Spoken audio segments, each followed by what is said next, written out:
All right. Sounds good. Right.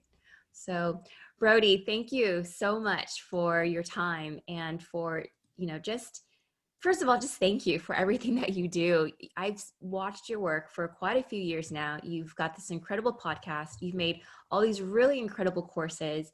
And to just be able to sit here with you and to have this conversation about probably one of the most controversial topics in Chinese medicine, like what is yin and yang and, what is Chinese medicine, is just it's just an honor because I respect you so much. And so thank you so much for just spending this time with us. Well, it's a pleasure, Antonika. I'm really delighted to have the opportunity, and we are really all in this together to share with the world the potential of Chinese medicine and how we can apply it to experience optimum health and evolve our consciousness. Yeah, I believe that. And that's why I started, this practice and why I'm so passionate about it and why I'm like looking constantly for that person who can just really eloquently display and talk about, what we do in a way that people can understand. But before we get into the topic today, I really would like to know a little bit more about your backstory. I know you shared with us a little bit in our playbook, but, what was it that really helped you make the decision to becoming a licensed acupuncturist? Well, it's funny when I tell my story, a lot of times, which essentially is I got into it really early on and totally by accident. That in as I was growing up, I was a rather angsty teen, and I was really kind of obsessed with what it is to be a decent human being. And I grew up in the murk of suburbia near Boston, Massachusetts, and middle class comfort, and I was kind of looking at like homelessness and hunger and environmental degradation issues and just thinking like, wow, we are headed in the wrong direction as a society and I need to do something about this, or I'm not or I'm just part of the problem. And I really felt like it was that really we have to align our actions with our values, or else what are we doing? And I felt like I didn't have the right to just exist unless I was on the path of helping to work towards other people's freedom and equality and the health of the planet as a whole. So I really the only future that I thought about for myself was being an activist, being a lawyer, being something that was like a crusade for justice, or change the world with a capital C. And I realized so quickly that that was going to set me up after just a few of my first internships and jobs, and majoring in government history, economics, and philosophy, like determined to understand the system, realizing that being in conflict all the time was going to set me up for a life I was really going to hate. And thank God there are those people doing that work. It's so important. But I just knew that for me, it wasn't right. And so after sort of climbing this sort of East Coast achievement ladder as far as that could go, and then realizing it was dead wrong for me, I just went to massage school. I got an admin assistant job during the day and went to massage school at night, and just to figure things out, because I'd always been told that I had a healing touch. And in massage school, I accidentally fell in love with Chinese medicine in a shiatsu class. So learning about the theories of yin and yang and the five elements and the flow of energy, all of that, which is the basis of this bodywork practice, I realized, wow, this is all in Chinese medicine. And I just realized that I had to learn more. And so I went immediately from massage therapy school to Chinese medical school and did the master's and then opened my practice. And so it was this kind of like nonstop kind of grabbing tools for the toolbox journey, and all kind of in the name of helping people to help themselves and to take better care of ourselves, and while at the same time seeing our connection to the fact that health is not an individual endeavor. It's something that is embedded in this larger cultural phenomena, and also like the health of our environment and our world in general. And so in a sense, it's like it's a relative privilege to be able to pursue health on an individual level, but it's tied to this greater sense of that we really are all in this together, and that as we take a stand for our health and ourselves, we can give other people permission to do the same, at the same time being able to work towards a world where these things aren't luxuries. Mm. We definitely look at our health differently here in the West compared to the East. Here in the West, it's just like it's not necessarily a culture like it is in the East. In the East, you eat differently, you appreciate the seasons differently, and you celebrate the seasons. Whereas here in the West, it's like we're just so very go, go, go mentality. And my past before coming into Chinese medicine was very similar to yours. I was in the military and I was always, making decisions, and I just didn't feel that that was organic for me, And when I had my Yeah. first experience with Chinese medicine, I just thought, wow, I really feel like a huge weight just lifted off of my shoulders. And I just thought there is something to this. And never did I realize that it had something to do with me being a part of nature. And so that's what Mm. we're going to get into in this conversation today, because the work that I've seen you create is really about creating a balance between nature and humanity. So to kick off our conversation, I'm just going to get right into it. And I'm going to ask you, I want to know, like, one of the central concepts in Chinese medicine is that health is achieved when yin and yang is in balance. And a lot of people kind of like are like, oh, what's yin and yang? And, what does that really mean? So how can you explain what yin and yang means, and what is it doing in our body? I love starting there because really like the yin yang symbol is something that everyone can connect with. We all know it, that those little black and white swirls with the little dot of each and its opposite. We see that all the time, and yet there's so much wisdom packed into it that I think it's a really accessible place to start. That the goal of any treatment in Chinese medicine is to create balance in the body. Balance of what? Well, a balance of energies. What kinds of energies? These two diametrically opposed opposites that we refer to as yin and yang. And we do that not just with needles, but with herbs. We can do it with lifestyle and diet choices. We can do it with also with how we live each and every piece of our day, right? Every choice that we make can be adding to our yin or adding to our yang. If we think about yin as being that which it, so yin and yang exist only in relationship with each other. And they're not only forces that balance each other, but they transition into each other at their extremes and they support each other. And indeed, they can't exist without each other. So we think about that just in the body, that yin is this cooling, calming, downward, moistening force of rest. And yang is this upward, outward, warming, transforming force of activity and transformation. And we need both in the body, right? We can't digest our food without the stomach containing that food and having a mucosal lining that allows it to digest safely and protects it from the stomach acid. So we can think about the yin and yang in the stomach. We can think about the yin and yang in the heart of that we need enough of the cooling, restful yin energy to be calm, and yet we need enough yang energy to be enthusiastic and engaged in our lives with joy and the ability to like pump the blood around the heart. So every organ system has a yin and yang within it, and in our bodies we can be more that if obviously if you're having hot flashes and night sweats and insomnia, you might be lacking in yin, whereas if you're lacking in warmth and energy and the ability to digest your food, you might be lacking in yang. And we can kind of look at that in general, but also get super specific in subdividing it. But when we think about yin and yang in our lives, so many people, like if we think about kind of like yang as that which is external, that which is fast and productive and pushing and striving, it's like these are the traits that our society prizes over things like resting when you're tired, or honoring your body when it says like, hey, it's time to take a break and get up and stretch for a little while, or honoring what something feels like that being able to inhabit our bodies no matter what they look like and feel okay about that.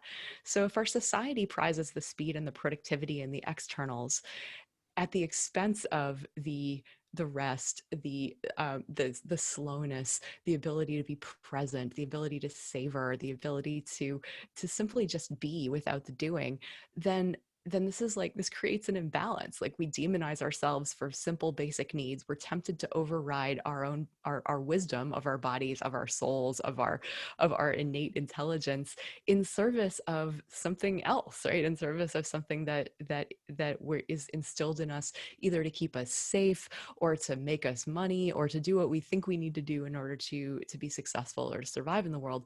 But we all know that we can't possibly do our best work unless we take care of ourselves. Like, I think we all know that at our core, and yet it's really easy to get sucked into this mindset that leads us down a path of not taking care of ourselves. wow, you've hit so many parts there that I've seen in my life too.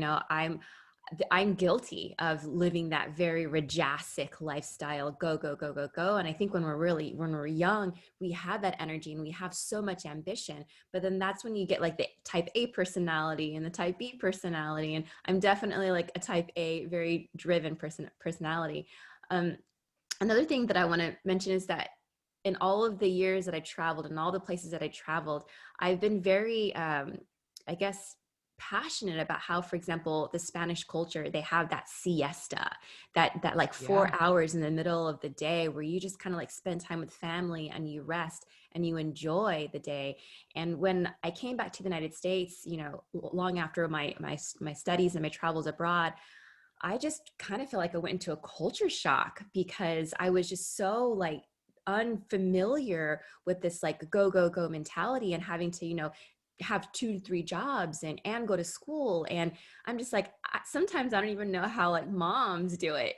you know Oh, it's way too much. And absolutely this idea that it's culturally specific, that in, that the siesta concept is so sound in terms of giving us a break, in terms of creating community and rest and an opportunity for being amidst the workday. It's like, to me, that is a sign that this is something that those cultures value, as opposed to the sort of the hyper productivity that we get sucked into here in the United States so often. And that really, it's like that even if your natural inclination is to take it slow, that it's that is so not what we're rewarded for in this culture. And and just like you, I absolutely am a young addict from way back, right? That as much as I could pack into my day that aligned with my values, it's like it had to be done. And it was, for me, the fast track to burnout. And absolutely, I'm still, I feel like, recovering from having my desire to do more outpace my natural energy and what I could actually keep up with. And I think it's really easy to do, to start digging that hole, to start dipping into our reserves that we really should be only dipping into for survival. If we start dipping into those on a regular basis, then that's when things break and go off the rails. Everything from hormone imbalances to autoimmune disease. And it's the kind of thing where it's like, I've treated enough patients now in the past, wow, 17 years of private practice, that it's like, I know where this path leads. And being able to talk to people before they get themselves into a big emergency wake up call. Not saying that you can't come back from those things either. You absolutely can, and I personally have. But there is that, it's so much easier to keep healthy people healthy, or than it is yeah. to reverse a disease process that's already taken root. And that's really kind of what we're about in Chinese medicine, is treating preventatively, and being able to, if we know that we're starting to veer off course, being able to see those signs and be able to course correct back. Yeah, noticing those signs of young addict, knowing that Yeah. you're just, out of balance and you're constantly going. And, what is actually happening to the body? What is happening to our health when we step into that young addiction? Well, this is, I mean, the short version is we go into fight or flight in a chronic way. And so if we think about the parasympathetic and sympathetic branches of the nervous system, that sympathetic mode is fight, flight, freeze. And that is something that we're hardwired to do in order to survive a life-threatening situation. So super important if we are running from a tiger on the savannah, right? We absolutely need to go into fight, flight, freeze to protect ourselves and live through that emergency. But so often the things that we consider emergencies, because stress only exists in our minds about what we perceive as stressful, which is, absolutely things like deadlines, having a lot on our plate, having demands of others, needing to care for people in our lives. These are all things that can rise to the level of, I'm going to die if it doesn't happen. So when we buy into that, essentially, the central nervous system diverts resources because it's always going to prioritize survival. So we're going to stop digesting our food. We're going to start digesting ourselves. Our hypothalamic, pituitary, adrenal, thyroidal, gonadal, pancreatic axis, all of that is going to get thrown off, as basically our body tries to prioritize getting the heck out of Dodge to safety, and or fighting things off. So we're going to get the tight neck and shoulders as we prepare to fight. We're going to get lower back pain, or a chronic exhaustion if we're kind of going always into freeze mode. We're going to over time deplete our immune systems.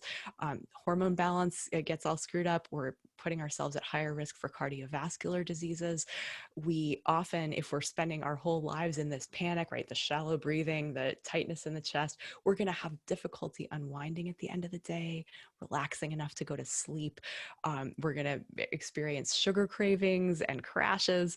We're going to be tempted to, at the end of the day, just collapse in front of Netflix with a glass of wine instead of doing the things that really might bring us joy, right? Connecting with people that we love, spending our time in ways that feel creative and that feel like we're not just getting through the day, but actually living our lives.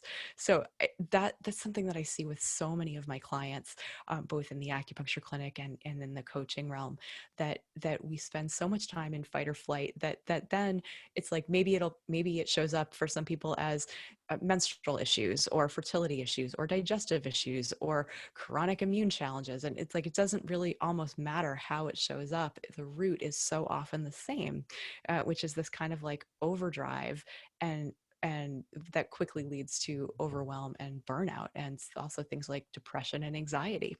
So getting people to snap out of that and to spend less time in this emergency mode and more time in parasympathetic rest and digest mode is absolutely critical in order to increase our health span. So like stay younger throughout our however long our lifespan may be, to prevent most of the major diseases that we care about preventing, and also to just feel good on our own skin, because it's an extremely expensive process to be constantly having the body pumping out the cortisol and adrenaline.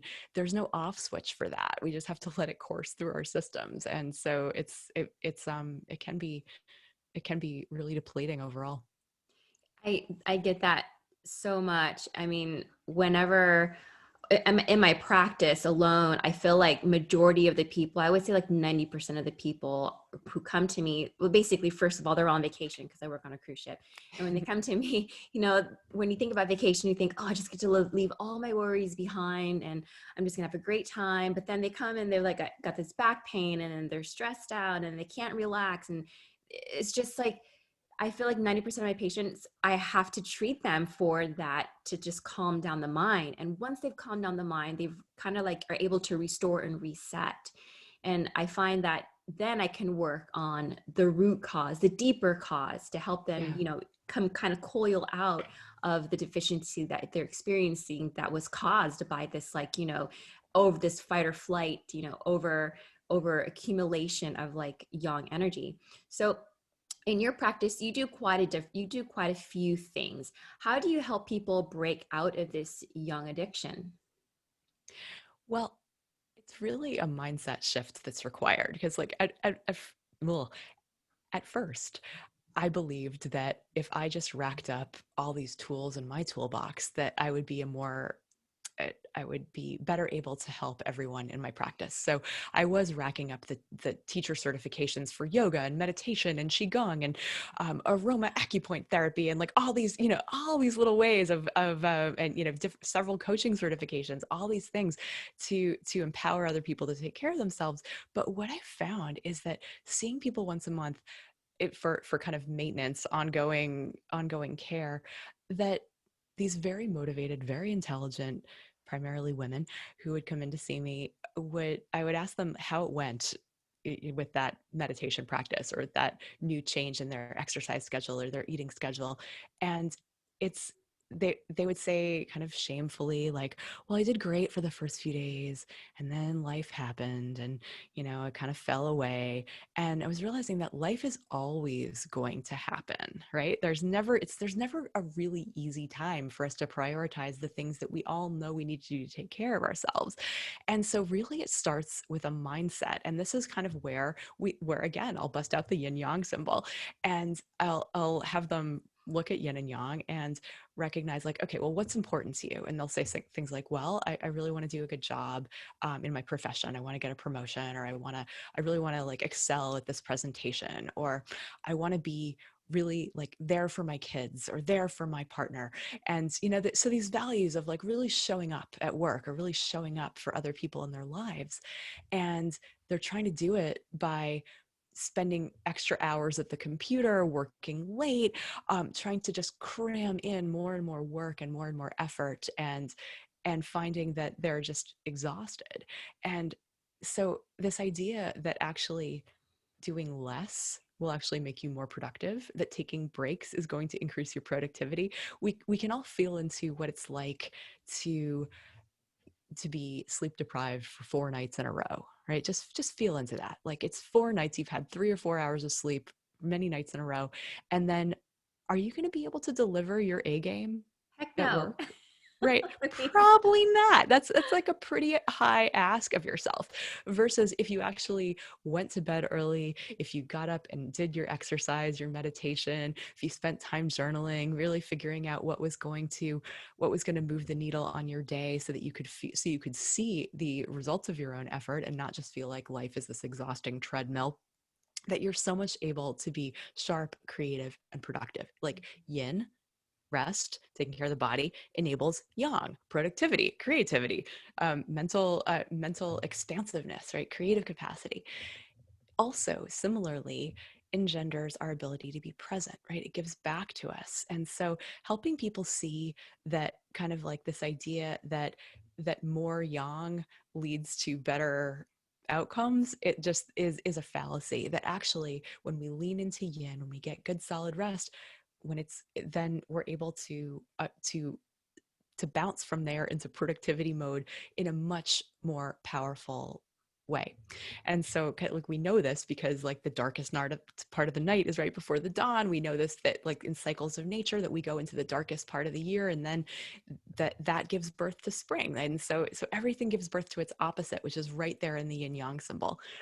Similarly, as people kind of look at the state of the world and feel like we're all kind of careening off a cliff and like how much worse can it get, the yin yang symbol comforts me because I feel like, well, it's the law that everything changes into its opposite when it gets to the extremes.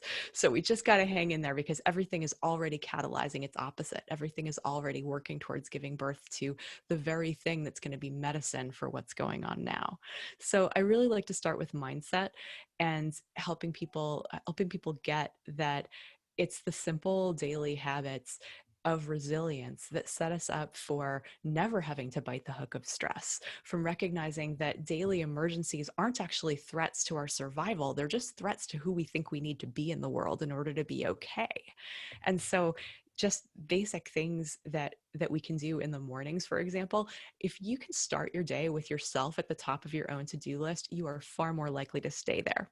And recognizing that this is actually not selfish, it's actually essential. And sort of Chinese medicine is all about paradox, right? That we need good yin to balance the yang, and that as we practice this, as we practice, for example, starting our day in meditation, in silence, that allows us to be focused and efficient when we do actually sit down to do things. You know, I think that one of the things that, because I'm guilty, I do start my day with the clear intention to do something for myself. But then there's always that FOMO.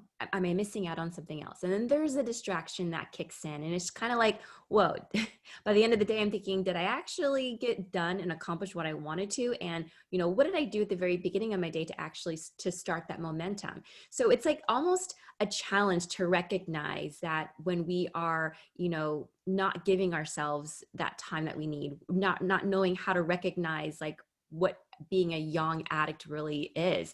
But at the same time, it seems so simple to even identify that. Sometimes I feel like when I'm speaking to my mom or speaking to a friend and I tell them everything that I'm doing, they kind of call me out on it. And I'm like, wait a minute, I don't Yeah. actually feel that way. I feel great. But then when I actually stop and think about it, I realize that, wow, maybe I am doing too much. So how can we instruct or encourage or recommend to people to how to recognize this yang addiction that they're experiencing, And what kind of practices do you recommend?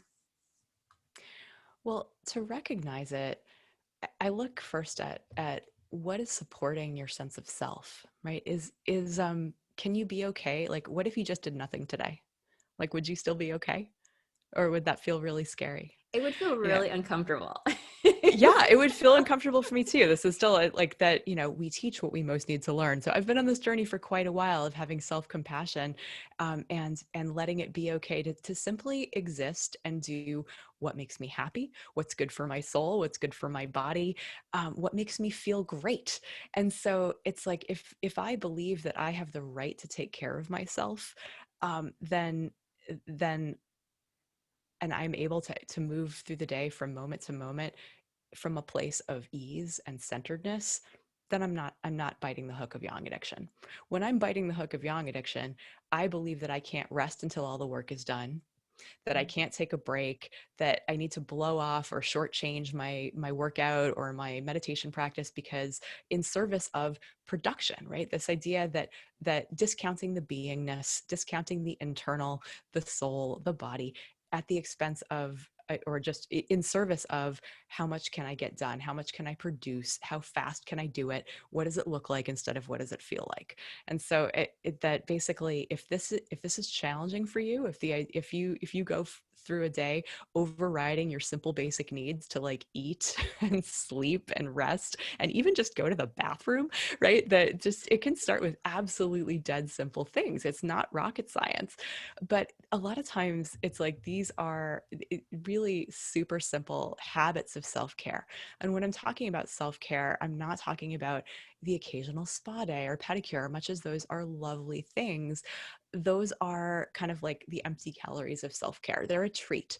What I'm talking about in terms of the things that are absolutely essential in terms of health preservation, right? Remembering that Chinese medicine views health as a balance, as created from a balance of yin and yang, and also from a balance of qi, jing, and shen, right? Our consciousness, our vitality, and our energy, right? That all of these things need to be put into play. And so honoring our yin on a regular basis, this looks like resting when we're tired. This looks like listening to our bodies when they're saying, hey, wouldn't it feel good to get up and to go walk?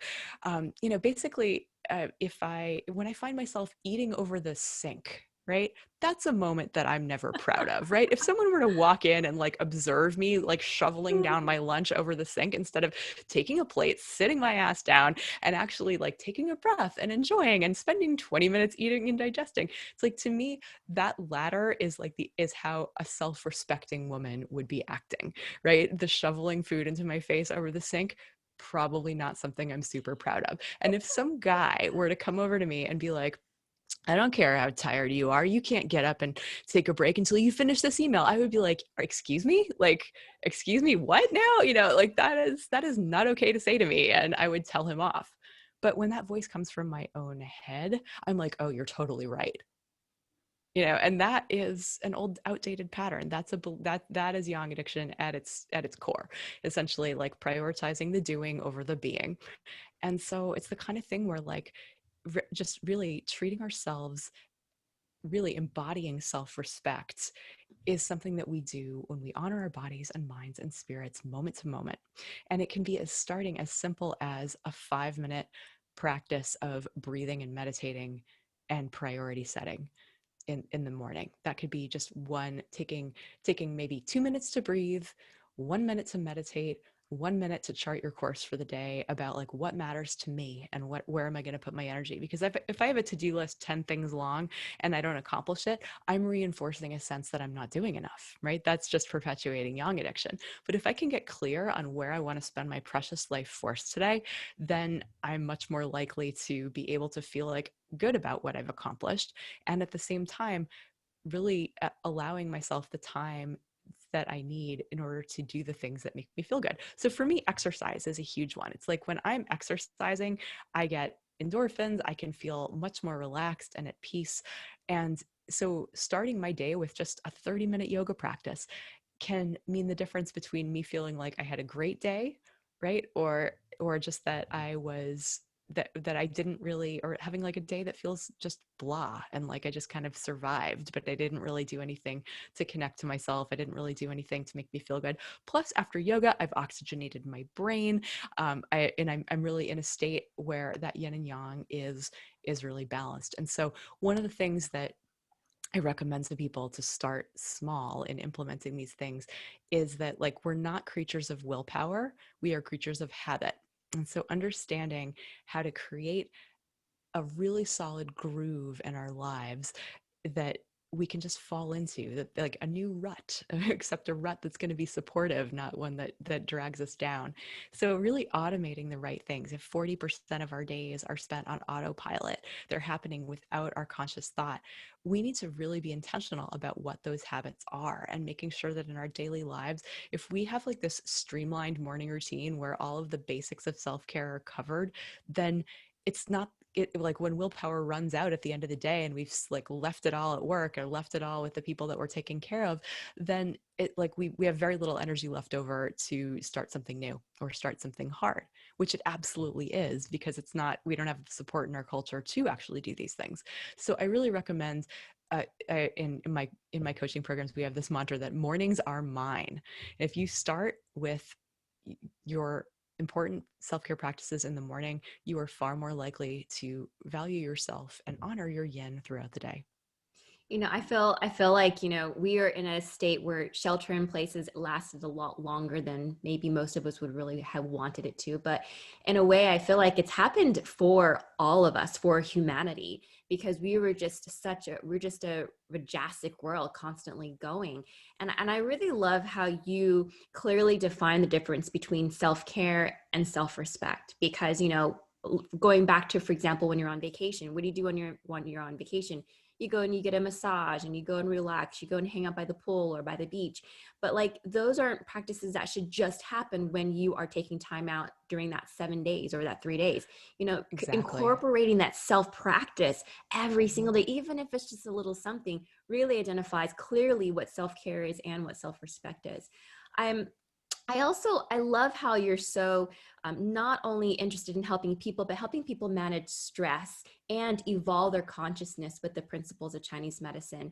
So my question to you is, why does being like chronically stressed hold us back from our personal evolution? And how does our medicine help people? Well, that's a, I think, first of all, I'm happy to answer that question.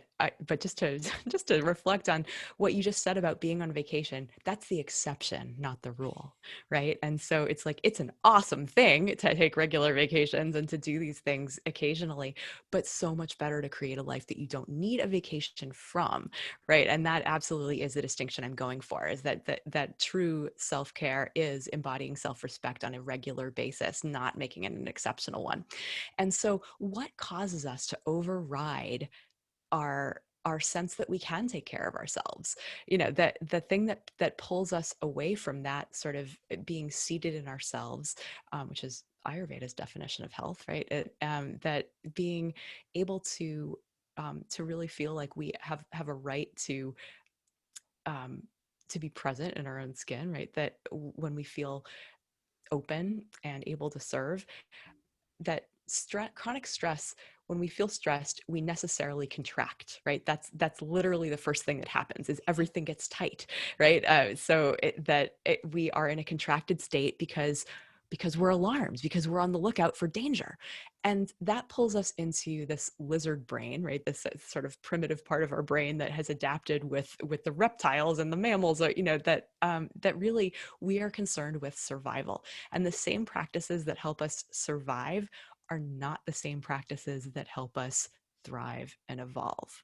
So just very simply, we can't possibly be empathetic and open and receptive when we are deeply afraid and defensive, right? Try to have an open and connected conversation with someone when you are feeling under threat, right? It's just not possible. It just can't happen. And so one of the main ways that I like to use Chinese medicine to help people kind of see themselves in a new light, and evolve, is thinking about, how did you survive your early life experience? That, like, what messages did you receive that you needed to do in order to be okay. For some people, this was like pleasing a caregiver, either by supporting them or taking care of them literally, or maybe be like chameleonizing in order to get in that person's good graces. Maybe it was through achievement. And like doing well, being someone that that person could be proud of. And so a lot of times, like, whatever pattern was set early in life, in childhood, is still playing out now. And that we can identify as like an earth survival strategy, or a wood survival strategy, or a metal or a water or a fire survival strategy. And they're just one dimension of who we are. In Chinese medicine, we think about these five elements as sort of just a refined version of yin yang theory. We think about all of these energies are alive within us at all times, and that with all of these energies, like, we have the right to exercise all of them. But when we get the message that, like, this is the only safe dimension to be in, right? If we were to refine light through a prism, we can see all its colors. And so if we're only playing on the blue frequency at the expense of the greens and the reds and the yellows and the oranges and all that, then we're not really utilizing our full potential of who we were born to be. So we might kind of like be investing too much of our chi and blood, of our vitality and our energy and sense of who we are, in this one little slice of all that we could be, at the expense of all these other dimensions of ourselves that maybe we weren't praised for, or maybe were not essential to us surviving an early life experience, but are nonetheless something that is part of our innate potential. And so being able to break people out of this sense, this limited sense of who we think we need to be in order to be safe and in order to survive, then we open up so much potential about other areas of ourselves that we could be exploring, and other ways that we can be giving our gifts to the world. And to me, that is absolutely, like, not only is it helping us to not break down due to chronic sympathetic HPA axis dysregulation and all that goes with it, but it's also helping us to shift our consciousness away from what we were brought up to believe is the only thing we should value in ourselves, to the whole spectrum of all of the colors that we have within in our inner palette, and all of the elements that we have within us. That's what makes these five elements is what makes Chinese medicine so multi-dimensional, multi-layered, sometimes even confusing for other people who are not familiar with the concept of element, or even TCM, which is like traditional Chinese medicine, looking at a pathology and then identifying it in five element. So like this survival strategy that you're talking about, how does it relate to five elements in Chinese medicine? Can you elaborate on that? Yeah. Yeah, sure. So this is this is disclaimer, this is not five element theory, nor is it diagnostic. It is simply a teaching tool that I like to bring in to help people see themselves in a new way, and to be able to identify our traits and tendencies. So if we think a little bit about that, in Chinese medicine, there's this notion of microcosm and macrocosm. So if it's out there, it's in here, right? If it's in the natural world, the same thing exists in our bodies. And so if we think about the energies of wood, fire, earth, metal, and water, and a little bit about what they are, that we have those tendencies within us. So wood energy is sort of upward and outward energy, striving, driving, achieving, teaching, leading, upward, outward, all of this. That's very yang energy. And so if you believe that you have to be an overachiever, if you have to over deliver in order to be okay, then that's an example of overactive wood energy in your life. Excuse me. So being able to see that in ourselves, oh, right, here's me feeling like in order to be safe, I need to overachieve. We can be like, when I can recognize that, I can make a different choice. I can opt out of it and I can choose a different path. So fire element, right? If we think about the nature of fire, it's dynamic, it's moving, it's everyone wants to gather around it, and because it's so captivating. And so fire energy is very much of the moment. It's very sensual. It can be kind of very distracting, right? Like the need to be on our phone all the time to take our attention, or that temptation to seek constant stimulation, maybe in the form of just too much input, maybe in the form of addictive substances, like things that help us that kind of get out of ourselves or dissipate, or even just having too much on our plate because we can't focus on what it is, like or being too extroverted and not having enough time alone. we can maybe see that, oh yeah, there's that fire energy, and I need to balance fire with water, right? With coming downward and inward, cultivating that kind of energy. In earth, the earth element in Chinese medicine is supportive. It's grounding, right? These are the people who we rely on, or like people with a lot of earth energy. They are supportive, they're caregiving. And it's really easy for an earth element person to be so caring for someone else's needs, but not necessarily take that same sympathetic and compassionate nature inward to themselves. That idea of maybe becoming more of a martyr, and then being resentful that that person's own needs are not being met because they are taking care of the kids or the aging parents or the spouse or the world at large, and recognizing and feeling guilty for taking any time or saying no or drawing boundaries. So for if I'm working with a client like that, we can point out that that's earth energy, and it's beautiful, just like all of these tendencies and energetics are beautiful. But when they go too far, they mire us in these old patterns and prevent us from taking care of ourselves. So metal energy is really different, right? Metal is considered an element in Chinese medicine, even though typically it's the most refined, right? We use it, we take it out of the earth, and we shape it to our will. And so metal gives structure, and it gives metal, just like a um, the it gives us structure, and it can be very shiny, and it can look very attractive on the outside. So people who are very concerned with how something looks to others, and are very concerned with what other people are going to think, what if that people who feel like they're not okay unless they lose that 10 pounds, or like that they're not that it can't just be an A minus, it always has to be an A plus. That kinds of perfectionism, and that sort of rigid, being too harsh, kind of like the blade of a metal tool, right?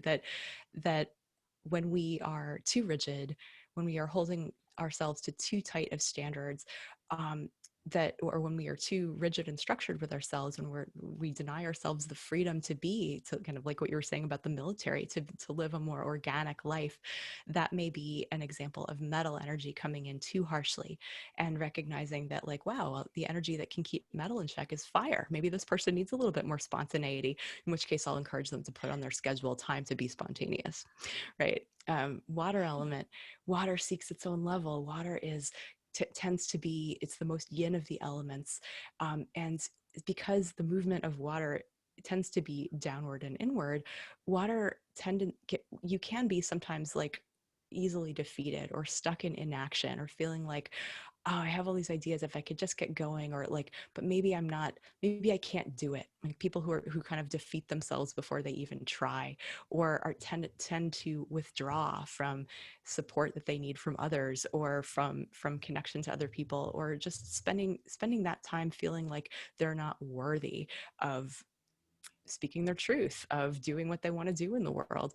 That we can look at that as like somebody who is maybe being a little too watery, right? And that the medicine for that might be to connect with other people, because that earth energy helps control the water energy. So I can use this 5 element framework and schema to help other people see their own tendencies, so that we don't have to be bound by them. And furthermore, we can remember that the source of stress, of like why it is that we're blowing off the things we know we need to do for ourselves, is because we think we need to be this caricature, right? This ultimate wood type, or this ultimate earth type, or like whatever it is, that this conception that was formed early on in life, we probably don't need it anymore, and that we can put down this survival strategy and be more of who we really were born to be. And so that, to me, is what is so exciting about Chinese medicine, because we can use tools within Chinese medicine. We can use acupoints, we can use breathing, we can use qigong, we can use our daily life experiences. Every action, right, has the ability to steer us towards health and balance and living authentically, or steer us to reinforce an old pattern that's outdated, that is keeping us safe maybe, but also keeping us from evolving into who we really could be in the world. And that is, I think, the true potential of Chinese medicine, is helping us really claim our birthright of being able to play with all the colors, to be all of the elements within, and to be able to be present in moment to moment, so that we can pick up whatever tool, instead of feeling like, oh, this is what I have to do to stay safe, right? There's so much more to life than staying safe. I love how you say that, Chinese medicine allows us to use all the tools, all the colors, because there are times when I feel like, oh, I'm such a metal, and am I just a metal person always, or am I also wood, or am I water, and how do I be more like water? And so I kind of get confused into like, what element am I, or am I always going to be that element? So it's really Yeah. interesting how, we kind of like go through the ebb and flow of different element types throughout, the seasons, the day. It kind of reminds me of looking through a kaleidoscope. When you look through a kaleidoscope, every time you turn it, it just changes colors and it changes Mm. shapes. Same thing, with the five elements. There might be an experience that makes you just get really angry, and so all of a sudden here comes your fire type, and that's just how you relate to it, to that situation. So it's really interesting Yeah. how you explain how the elements work within our personalities, and then how it starts to evolve in our environment, and how that environment starts to create disharmony with within our organs. Yeah, exactly. And just like what you said, I love the kaleidoscope image. It's beautiful that different contexts in our lives bring out different elements within us, right? I might be one way with my family of origin and another way with my clients and or in my professional setting and another way with my friends. And it's the kind of thing where it's like that. So if we are feeling like, wow, I'm living a life that doesn't totally feel like me, then it's not necessarily like you have to put yourself in one box. You can look at like, what are my go-to tendencies? Like, how do I adapt to this particular environment? And how could I do it differently? So it's a framework for thinking about how we can make different choices as opposed to feeling like there's something wrong with us. It's like we all have patterns. It's not our fault, but it's just kind of like the Enneagram or the Myers-Briggs. It's like that idea that like we don't actually have to be locked into a type. It's but understanding what these types are, we can recognize when we are leaning on that particular tool or picking up as though it's the only one in our toolbox, as opposed to the fact that we have all of these others within us. So I feel like it's a really empowering way of looking at the world. And once you see yourself from this perspective, it's really hard to unsee it. And so it just kind of becomes part of your worldview, and it's easier to see when to be able to steer your own ship in the direction of balance. Yeah, this conversation just makes me smile so much, because I feel it and it resonates with me. And every time I have these conversations, I just get even more like excited because I'm like, Yay. wow, I get it. I get it. But my next question is, once people have identified like their go-to survival strategy, and they kind of like see themselves from a different perspective, what can they do about it? Well, that's a huge question. I think that like that finding a way, something that you're going to buy into. So for example, like we got to connect people to their why or like to their values. So for example, if you're someone for whom work is currently the most important thing, you're writing a book, let's say, like there's this big project on the horizon, that's what's got to get the juice, but you're approaching it in this perfectionistic way that's preventing you from being able to write a single word. Seeing the fact that you're being a perfectionist about it, we can then create a whole bunch of strategies. Okay, well, write a crappy first draft, or set a timer and just force yourself to write, or reward yourself. Like, so understanding how to hack habits, how to work with your own tendencies, we can create all kinds of, like, it just, the solutions and strategies are endless.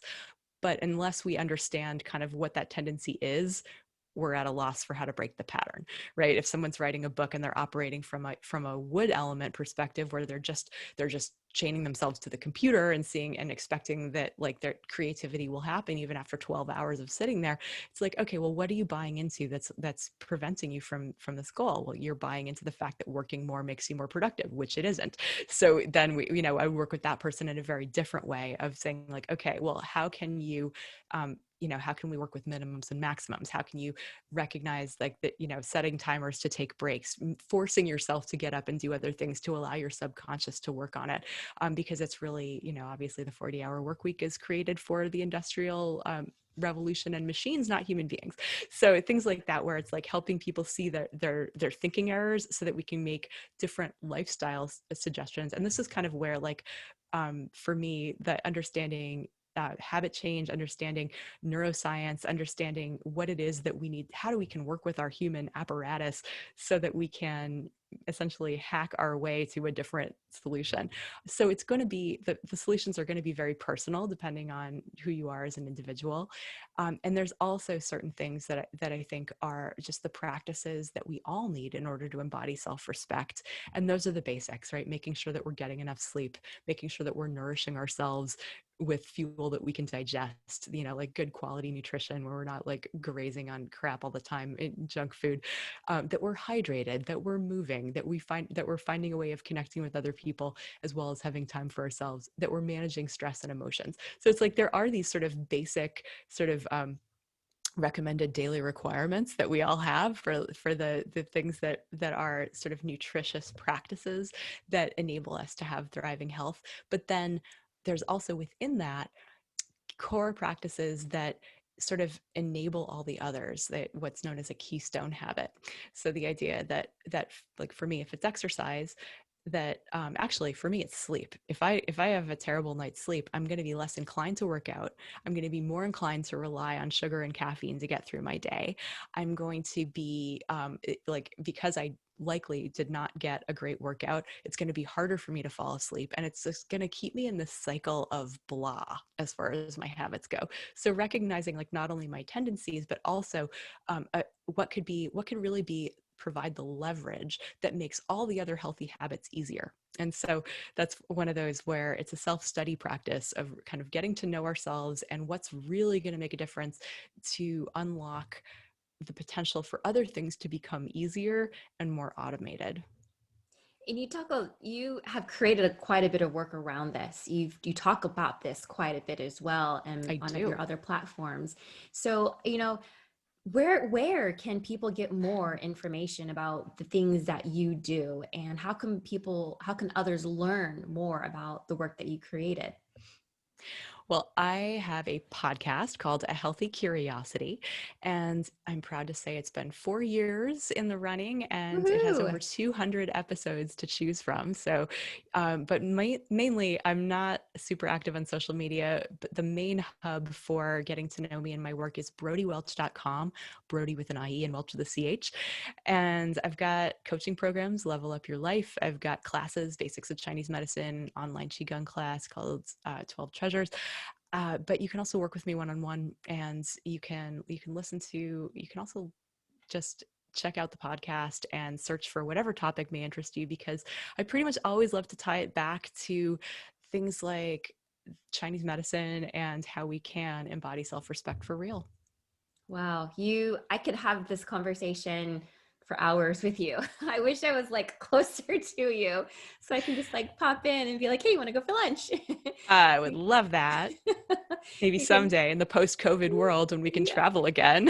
yeah, because you just have so much profound depth and knowledge. And I know that I have dabbled into your podcast, and I absolutely love a lot of the things that you speak about. In fact, you talk so just casually about Chinese medicine and your life. I mean, you pretty much like put yourself out there, and you really allow the audience to just draw in and be like, whoa, I feel like that too. And that's a really good point. So I really appreciate the fact that your podcast has, survived this long, and the amount of work that it's doing for people in their lives.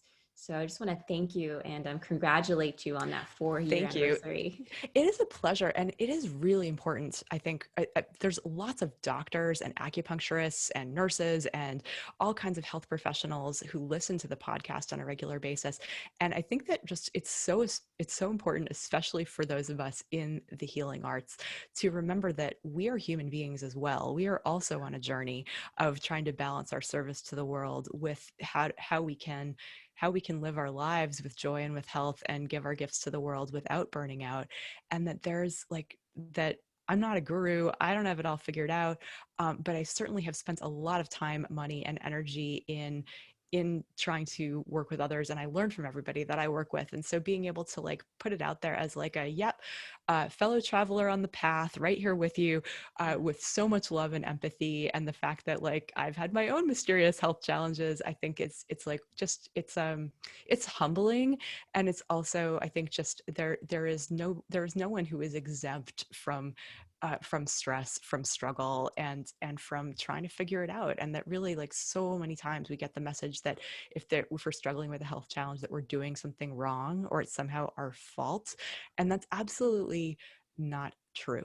While we do have a fair amount of agency about how we show up and how we feel in the world, it's like, and that's something that I really want to like bring out in people from in Chinese medicine, this notion that we amplify what's working, right? We look for people's strength and we strengthen the righteous chi.